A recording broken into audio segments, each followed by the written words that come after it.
Late us start next problem. पढ़ लेते हैं हम लोग एक बार क्वेश्चंस को।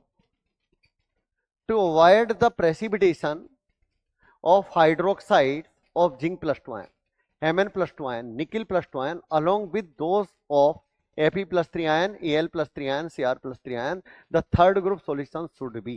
क्या होना चाहिए? वो ये कह रहा है कि जो थर्ड ग्रुप है, थर्ड ग्रुप में अपन पे ये होता है, इसको हम लोग NH4OH डाल के प्रेसिपिटेट करते हैं, पता ही होगा। लेकिन हम NH4OH के साथ किसकी अपन प्रेजेंस लेते हैं? NH4Cl की। हाइड्रोक्साइड की फॉर्म में प्रेसिपिटेट होते हैं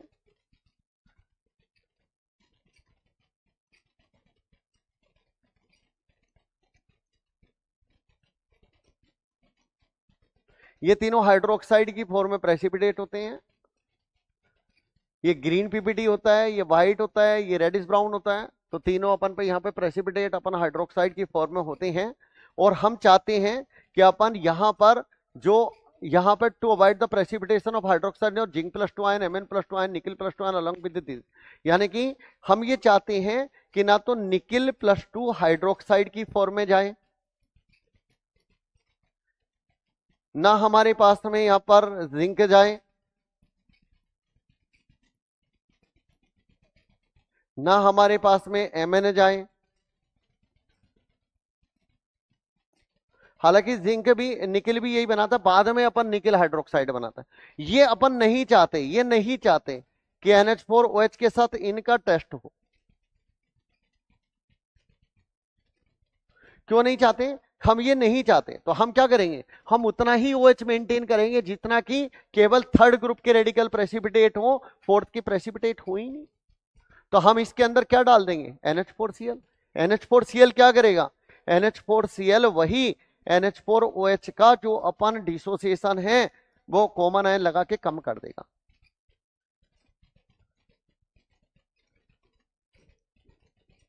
यहां भी कॉमन आयन इफेक्ट लग गया। कौन सा इफेक्ट लग गया बेटा? Common ion.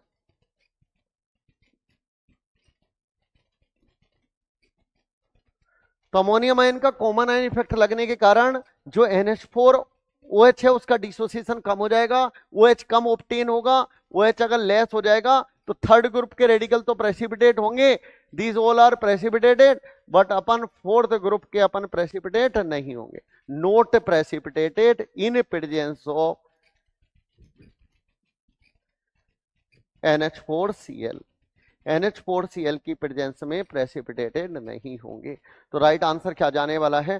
Treated with axis of NH4Cl, ये हमारा राइट होगा। Concentrate HNO3 added. अरे बेटा, सेकंड पीरियड से जब थर्ड पीरियड, सेकंड ग्रुप से जब थर्ड ग्रुप में जाते हैं हम लोग, तो सेकंड ग्रुप के रेडिकल्स के बाद थर्ड ग्रुप में जाने के पहले हम लोग यहाँ पे कंसंट्रेट HNO3 डालते हैं, लेकिन उसका पर्पज होता है Fe+2 को Fe+3 में कन्वर्ट करना, क्योंकि आयरन+2 का कोई टेस्ट नहीं है, इसलिए डालते हैं। क्या हम कंसंट्रेट H2SO4 डाल सकते हैं? कंसंट्रेट H2SO4 डालेंगे तो हमारे पास फिफ्थ ग्रुप के रेडिकल और प्रेसिपिटेट होना शुरू हो जाएंगे, जो कि हमारे लिए मुश्किल होगा। क्या हम एक्सिस ऑफ NH4OH से ट्रीट करा दें? NH4OH की एक्सिस लेंगे तो सोल्यूबल हो सकता है, बट वो फोर्थ ग्रुप के जो रेडिकल प्रेसिपिटेट हो रहे हैं उनको रोकने के लिए हमें एक्सिस ऑफ NH4OH की जरूरत नहीं है, बल्कि उनको रोकने के लिए हमें OH की कम कंसंट्रेशन करने की जरूरत है, जिससे कि वे फोर्थ ग्रुप के रेडिकल अपन थर्ड ग्रुप में प्रेसिपिटेट आउट ना हो। तो हमारे पास सबसे बेस्ट आंसर है treated with axis of NH4Cl, because in presence of NH4Cl the degree of dissociation of NH4OH is decrease. तो यहां पर हमारा की कॉन्सेप्ट क्या है? की कॉन्सेप्ट ये है कि अपन common ion effect in presence of NH4Cl, dissociation of NH4OH is decreased.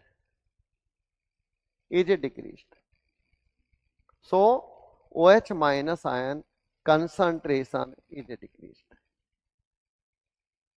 OH minus ion concentration is decreased. बस हो गया। Only third group radical will be precipitated, not the fourth group. Clear? Upon clear है पूरा? देख लीजिए आप अच्छे से। सिर्फ थर्ड ग्रुप के रेडिकल हाइड्रोक्साइड की फॉर्म में प्रेसिपिटेट होंगे, फोर्थ ग्रुप के नहीं होंगे।